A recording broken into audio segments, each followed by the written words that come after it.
बिस्मिल्लाहिर्रहमानिर्रहीम। अस्सलाम वालेकुम। Welcome back to Pakistan agriculture.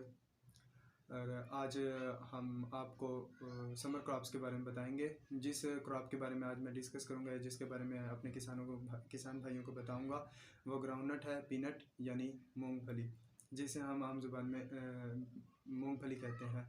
और इस क्रॉप को सोने की डली भी कहा जाता है। सोने की डली इसलिए कहा जाता है कि ये एक ऐसी क्रॉप है जो किसानों को नेट अमाउंट देती है, यानी प्रोडक्शन ज़्यादा होती है, पैसे मतलब जो किसानों की है आमदनी वो ज़्यादा होती है।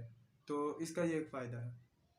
तो ऐसी बहुत सी चीज़ें हैं या गलतियां जो किसान कर जाते हैं। आज हम अपने वीडियो में उन्हीं चीज़ों को डिस्कस करेंगे और मैं आप लोगों को बताऊंगा, जिससे फिर आप लोगों की प्रोडक्शन जो आपकी पैदावार है वो ज़्यादा से ज़्यादा हो सकेगी। तो सबसे पहले आप हमारे इस चैनल को लाइक और सब्सक्राइब कर दें ताकि आने वाली जो न्यू कमिंग वीडियोज़ हैं समर क्रॉप्स की वो आप तक इजीली और जल्दी पहुंच जाए और आप उनके बारे में आगाह हो जाएं। और फिर जब आप ये फसल उगाएं तो फिर आप लोगों को कोई मुश्किल पेश ना आए।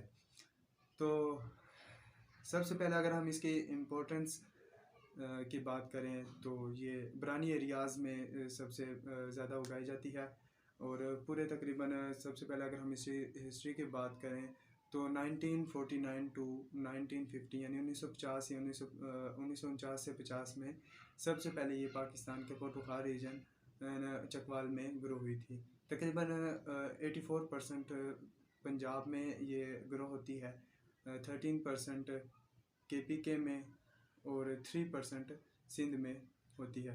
और इसे ये एक ऐसी क्रॉप है जिसे हम ऑयल भी एक्सट्रैक्ट करते हैं, यानी जिससे हमें तेल भी मिलता है।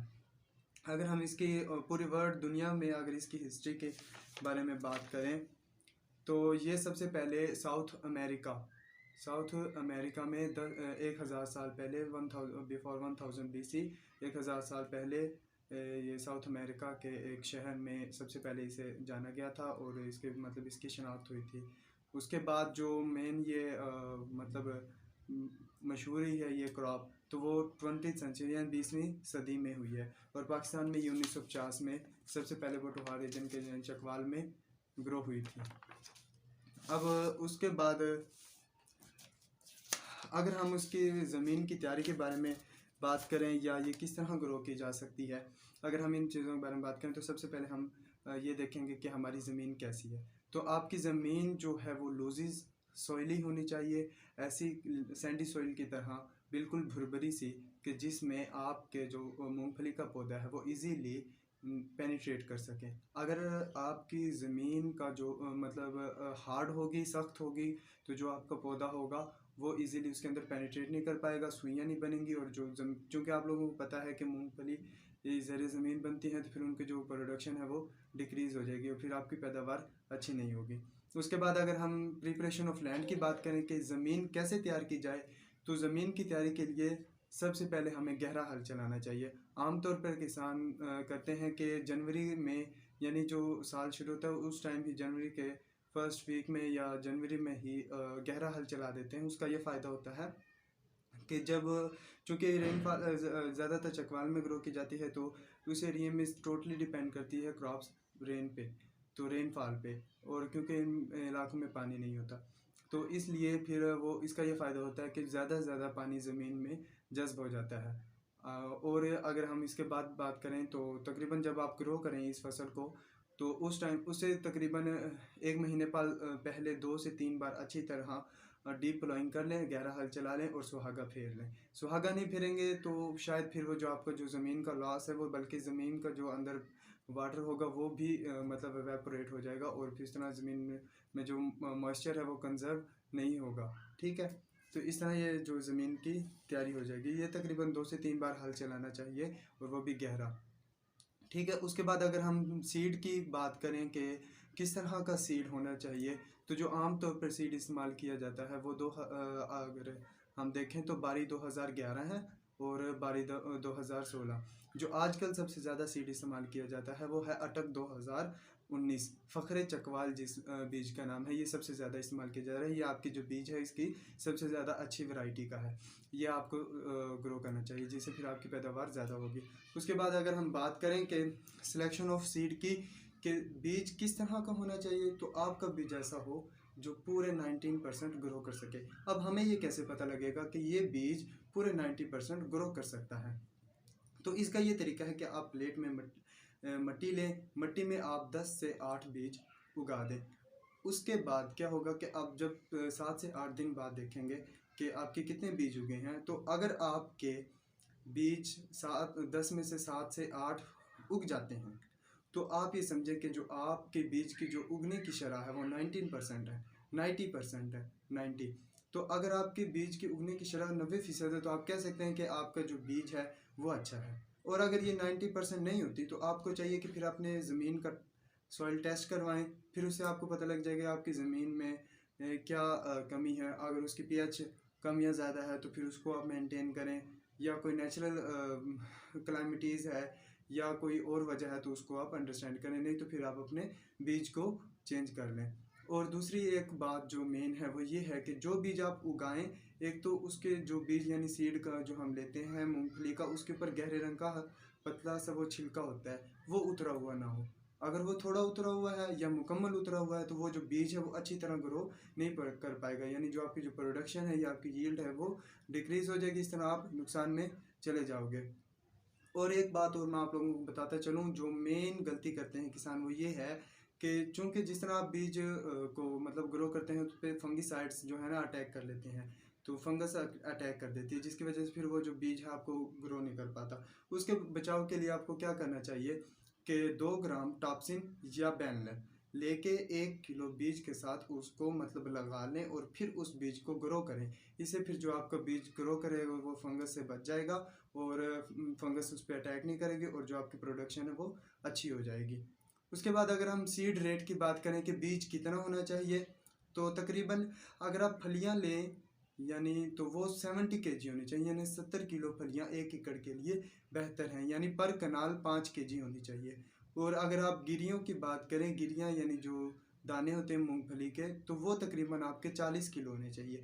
यानी अगर आप फलियां लें तो 70 केजी पर एकड़, और अगर आप वो गिरियां लें तो वो 40 केजी होनी चाहिए पर एकड़। फलियां हो तो वो 70 केजी पर एकड़। उसके बाद अगर हम टाइम ऑफ सोइंग की बात करें कि मूंगफली किस टाइम पे काश्त की जाए, तो मूंगफली का जो बेस्ट काश्त का तरीका है वो मार्च के लास्ट वीक से अप्रैल के लास्ट वीक के दौरान है। इसमें आपको क्या होता है कि ये जो एक बेस्ट टाइम है जिसके अंदर आप मूंगफली ग्रो कर सकते हैं। अगर आप इस टाइम पे मूंगफली ग्रो करेंगे तो जो आपका टेम्परेचर है वो सही मॉडरेट होगा और जो आपका बीज होगा वो इजीली और जल्दी ग्रो कर पाएगा। और जो रिक्वायर्ड टेम्परेचर है वो तकरीबन 25 डिग्री सेल्सियस से ऊपर होना चाहिए। अगर इससे टेम्परेचर नीचे होगा तो एक सेंसिटिव सी क्रॉप है, तो फिर जो आपका बीज है वो अच्छी तरह से ग्रो नहीं कर पाएगा। उसके बाद अगर हम मेथड ऑफ सोइंग की बात करें, तो ये बात के मतलब बीज कैसे उगाया जाए, तो ये आप लोगों को सबसे जहन में रखना है कि जो मूंगफली की काश्त है, इसमें आपने ब्रॉडकास्टिंग नहीं करनी, यानी छट्टा लगा के बीज को नहीं उगाना। इसमें आपने हमेशा ड्रिल का इस्तेमाल करना है और दो जो पौधों के दरमियान डिस्टेंस है वो आपने तकरीबन 15 से 20 सेंटीमीटर रखना है। ठीक है, आपने जो दो पौधों के दरमियान जो डिस्टेंस है वो 15 से 20 सेंटीमीटर रखना है। और अगर आप डेप्थ की बात करें कि आपने ग्रिल की जो ड्रिल है वो कितनी गहराई में चलानी है या बीज कितनी गहराई में सोन करना है उगाना है, तो वो आपकी 5 to 7 सेंटीमीटर होना चाहिए। अगर आप इस तरह अपनी काश्त करते हैं तो आपकी जो प्रोडक्शन है वो इंक्रीज़ होती है, फिर आप नुकसान में नहीं जाते, आपको ज़्यादा से ज़्यादा फ़ायदा होता है। यही टिप्स हैं जिनकी वजह से किसान गलती कर जाते हैं और फिर उनकी जो प्रोडक्शन है वो डिक्रीज़ हो जाती है। उसके बाद अगर हम फर्टिलाइज़र्स की बात करें कि खादों का इस्तेमाल किस टाइम करना चाहिए, तो खादों का अगर हम इस पौधे की बात करें तो ये एक ऐसा पौधा है जो 18% नाइट्रोजन हमारे माहौल से, इन्वायरमेंट से, एयर से ले लेता है। यानी ये अपनी ज़रूरत के मुताबिक 18% नाइट्रोजन तो माहौल से ले लेता है। उसके बाद इसके जो मेन रिकमेंडेशन है वो फास्फोरस और पोटाश रह गई।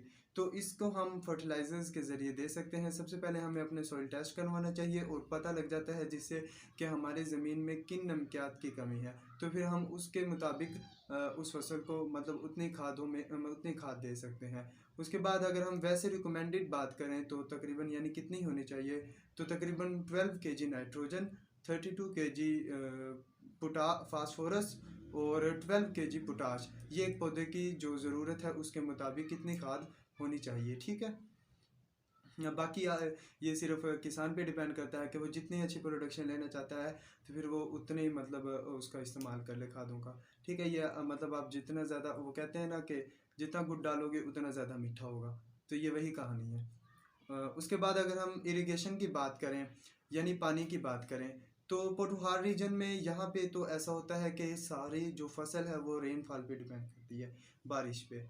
तो बारिश जितनी ज़्यादा अच्छी होगी उतनी ज़्यादा फसल अच्छी होगी। उसके बाद अगर हम ऐसे एरियाज़ की बात करें जहाँ पर कैनाल वाटर होता है या ट्यूबवेल से वाटर इस मतलब लेके और फसलों को दिया जाता है, या फिर वो कोई ऐसा सिस्टम होता है कि ड्रिप इरिगेशन या स्प्रिंकलर इरिगेशन। ड्रिप इरिगेशन में क्या होता है कि ड्रॉप बाय ड्रॉप वाटर जो पौधों के ऊपर गिराया जाता है, जिससे फिर पौधों की जो उसमें हम अगर बात करें कि पौधों का मतलब पानी जो मिल जाता है। उसके बाद अगर ये होता है कि ड्रिप बाय ड्रिप इरिगेशन में कि जो फर्टिलाइज़र्स हैं वो पानी के अंदर डिज़ोल्व कर ली जाती हैं और फिर उस तरह पाइप्स के थ्रू जो फर्टिलाइज़र्स हैं वो भी पौधों को दी जाती है। इससे आपकी जो प्रोडक्शन है वो इंक्रीज़ होती है। उसके बाद अगर हम कैनाल वाटर वाले एरियाज़ की बात करें तो जो इरिगेशन टाइम है वो तकरीबन इस फसल को 5 मरतबा पानी देना चाहिए। जो पहला पानी है वो आपका जब बीज उगाते हैं तो उसके तकरीबन 3 to 4 वीक्स यानी 3 से 4 हफ्तों के बाद पानी देना चाहिए। दूसरा पानी जब आपका पौधा फ्लावर्स बनाना शुरू कर दे। और तीसरा पानी जब पैग फॉर्मेशन होती है। पैग फॉर्मेशन क्या होती है कि जब आपका पौधा नीचे सुइयाँ बनाना शुरू कर दे या ट्यूब लाइक स्ट्रक्चर जिसे हम कहते हैं कि नीचे सुइयाँ बनाने शुरू कर देता है, तो वो पैग फॉर्मेशन होता है। उसके बाद चौथा पानी उस टाइम लगाना है जब आपका पौधा फलियाँ बनाने लग जाता है। और पांचवा पानी आपने उस टाइम लगाना है कि जब आपको पता लगता है कि अब 1 महीना रह गया है, ये फसल पक जाएगी और फिर इसको मतलब हार्वेस्टिंग से तकरीबन 1 महीने पहले पांचवा पानी लगाना। अगर आप इस तरह इस मेथड के ज़रिए अपने इन सारे स्टेप्स को लेके चलेंगे तो आपकी जो प्रोडक्शन है वो इंशाल्लाह इंक्रीज़ होगी। उसके बाद अगर हम जिप्सम की बात करें तो बहुत से किसानों को इसके बारे में पता ही नहीं है कि जिप्सम होती क्या है और इसका इस्तेमाल क्यों किया जाता है और इसका इस्तेमाल कब किया जाता है। अगर कुछ किसानों को पता है तो फिर वो इसका इस्तेमाल गलत टाइम पे कर देते हैं, जिसकी वजह से जो आपकी प्रोडक्शन है बल्कि वो इंक्रीज़ होने के बजाय डिक्रीज़ हो जाती है, फिर आपकी पैदावार कम हो जाती है। उसके बाद अगर हम बात करें कि जिप्सम की, तो ये तकरीबन आफ्टर 15 जुलाई के बाद आप जब आपका जो पौधा है वो फ्लावरिंग स्टेज पे होता है यानी फूल निकालने लग जाता है, उस टाइम पे आप जिप्सम इस्तेमाल कर सकते हैं। और 200 kg पर एकड़ आप इस्तेमाल कर सकते हैं। इसका फ़ायदा ये होता है कि जो आपकी ज़मीन है वो भुरभुरी नरम हो जाती है बिल्कुल, कि आपका पौधा वो इजीली पेनिट्रेट कर पाता है। इससे फिर आपकी जो सुइयाँ हैं वो ज़्यादा बनेंगी और फिर आपके जो पैक फार्मेशन है वो भी ज़्यादा होगी और फिर उसके बाद आपकी फलियाँ ज़्यादा बनेंगी, जिससे फिर आपकी जो प्रोडक्शन है वो इंक्रीज़ हो जाएगी और फलियाँ बड़ी बनी बनेंगी। उसके बाद एक जो मेन बात है वो ये है कि इन फसलों में खुद ब खुद कुछ जड़ी बूटियाँ उग जाती हैं, उनका रिमूवल बहुत ज़रूरी है। अगर आप उनको रिमूव नहीं करोगे, उनको उखड़ोगे नहीं, तो उसका ये नुकसान होगा कि फिर वो बहुत से जो न्यूट्रिएंट्स हैं और जो फर्टिलाइज़र्स हम ऐड करते हैं वो फिर वो जड़ी बूटियाँ इस्तेमाल कर लेते हैं, जिससे फिर जो पौधों को मुकम्मल तौर पे पानी नहीं मिल पाता और वो फर्टिलाइज़र्स नहीं मिल पाती या वो न्यूट्रिएंट्स नहीं मिल पाते।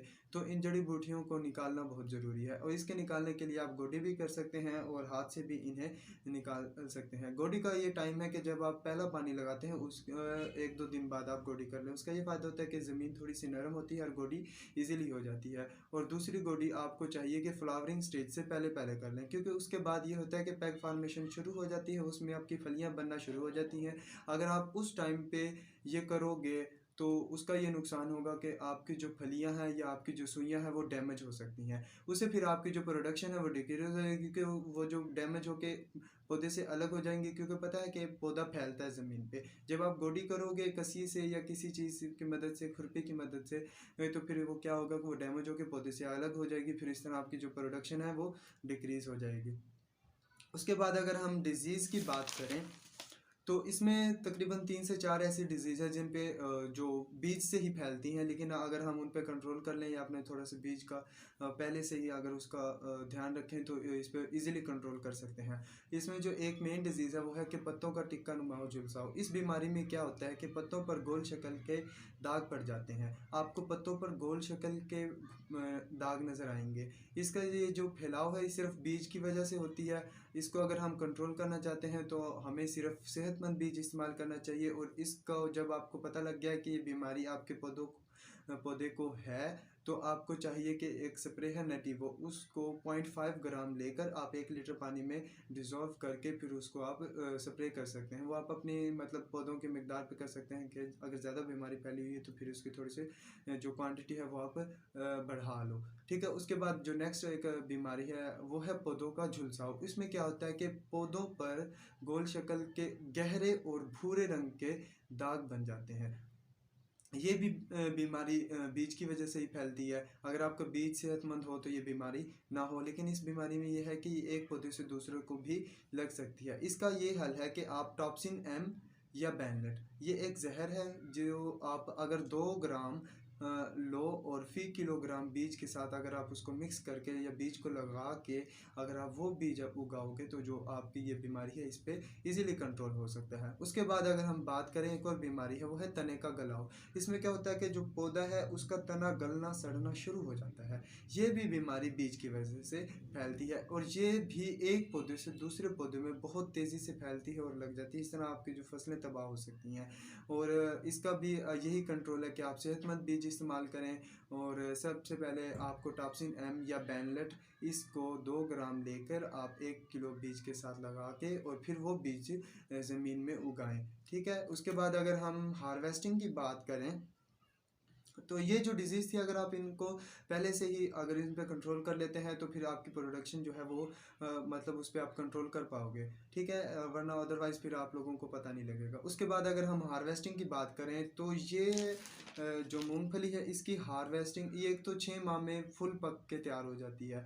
और अब आपको कैसे पता लगेगा कि ये पक के तैयार होगी, क्योंकि ऊपर से पौधा तो हरा ही होता है, नीचे से फलियाँ। तो आपको ये चाहिए कि ज़मीन में आपको 3-4 जगहों से वो कुछ पौधों को उखेड़ के देख लें।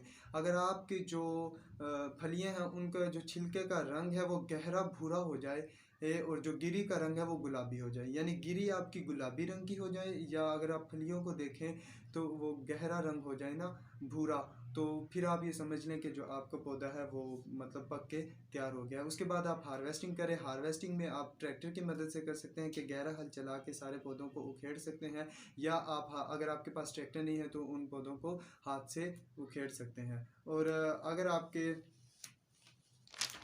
आप ये देख लें कि आप इसको मतलब हार्वेस्टिंग के लिए कसी या कसूला भी इस्तेमाल कर सकते हैं। उसके बाद आपको चाहिए कि 3 से 4 हफ्ते इन फलियों को मतलब एक थोड़े से मतलब सुखा लें। और उसके बाद 3 से 4 हफ्ते नहीं, यानी 1-2 दिन के लिए आप इसे सुखा लें। उसके बाद आप इसे थ्रेशर की मदद से पौधों से अलग कर लें। पौधों से अलग करने के बाद आपको चाहिए कि 3 से 4 हफ्ते इसको मतलब आप धूप में सुखा लें। और आपको बारिश से और नमी से रात के टाइम बचाने के लिए इसके ऊपर कोई पल्ली वगैरह डाल दें या कोई ऐसा मोटा कपड़ा या चादर वगैरह जिससे फिर इनकी हिफाजत हो सके। उसके बाद आपको चाहिए कि ये जो मूंगफली है इसको आप पंखे के आगे इस तरह मतलब बिछाड़ लें, बरसात से लें कि जो आपकी जो खाली फलियां होंगी या जो फलियां गल सड़ गई हैं वो फिर अलग हो जाएं, ताकि जो आपके पास साफ़ साफ़ फलियां बच जाएं। और इनको आप जो साफ़ कपड़े में या साफ़ बोरी में गोदामों में ज़ख़ीरा कर लें और दीमक से और दीगर कीड़ों मकोड़ों से और बारिश से